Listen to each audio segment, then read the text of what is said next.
Hey you, stop. Do you realize this? We could have had more friends in our batch studying in this very lecture hall in the very first place. Actually, it's not surprising. When I think about it, there are many of us aren't that fortunate. Really, I'm being serious. You and I can attend university because we can pay for the fees. Many of us that are having financial issues can't.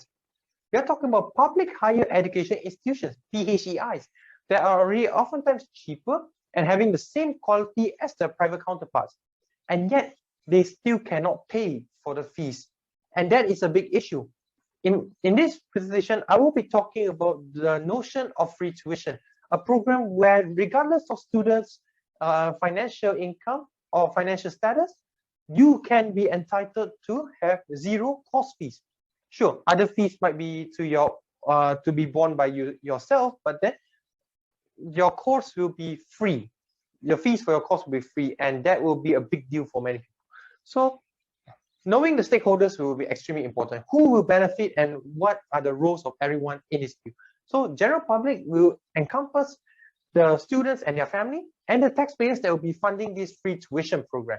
The second will be these PHEIs themselves, the university, the colleges, and also like polytechnics, perhaps, they will be trying to do their programs as competitively as possible so that whenever the students graduate, they are very high quality graduates that can compete in the job market.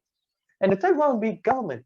The government, the institution that will channel money from the taxpayers' funds to the PHEIs so that they can work on distributing among R&D, student welfare, and especially free tuition program, helping the students in need.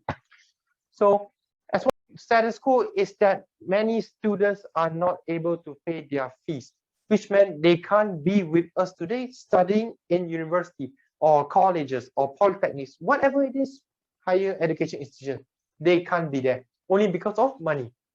Hear me out. There are benefits of a free tuition program, and let me just list a few for your knowledge. One of it is that we want to highlight to the public that there are disparities in enrollment to these higher institutions. Why? Because oftentimes when you are privileged, you are able to get whatever you want, you don't think in particular of the ones that cannot benefit from this. You and I can attend university, which is cool. We can get our knowledge, we can get our certificates and go and hunt for our jobs. But these people can't.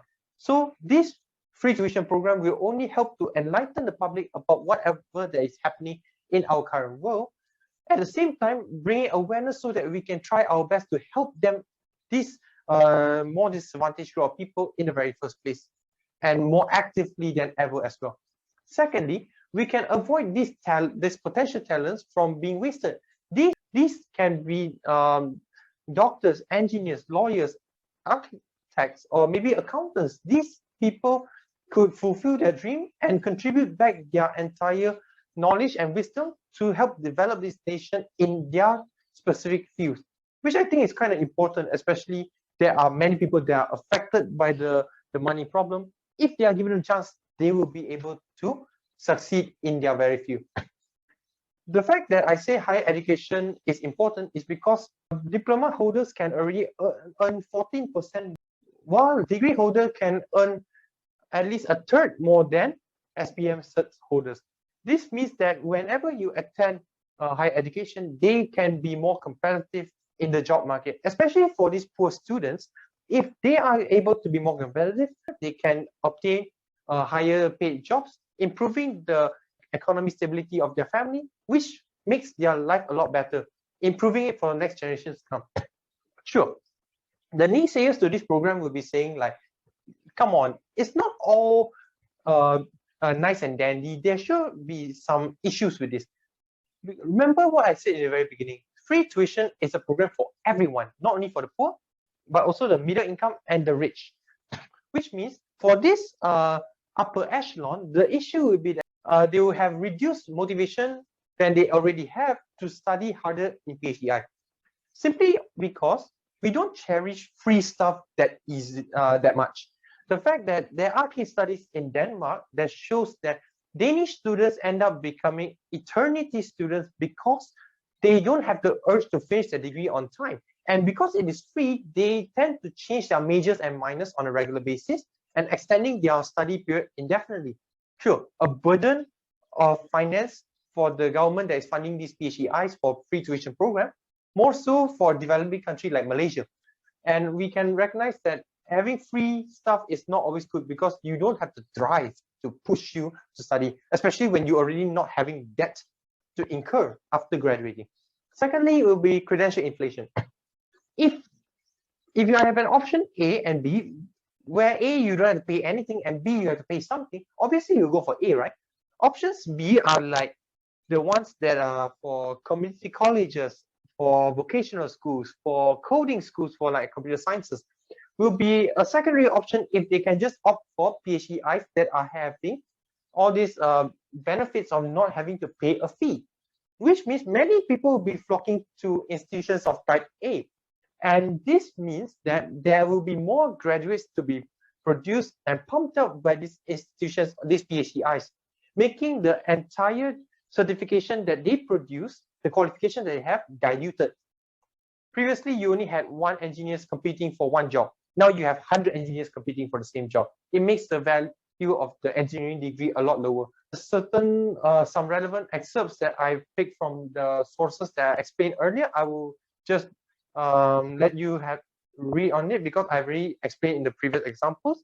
So what exactly do I think? I'm okay with it. There are benefits, certainly, for the lower income, but there are a lot more effects for the higher income. So let us take a middle ground and take a compromise. We have to help the most vulnerable and not give too much advantage to the privileged already. So my suggestion is to have a targeted tuition subsidy program. Make sure that the rich and the middle income that can afford don't get this benefit of subsidy. Allow them to pay for their tuition as it is, but for those that are extremely in the lower end of the income bracket, get the benefit of this kind of subsidy. So whatever fees that they have to incur now is a lot lower than they should be. And even if so, they still can't afford, we just provide them with more financial aid. That will be the best way to give equity to students to enter the university and achieve their very qualifications, which will propel them for a better future. And I would like to end this speech by saying that thank you so much for listening to this presentation. I can't thank you enough, really. Thank you very much.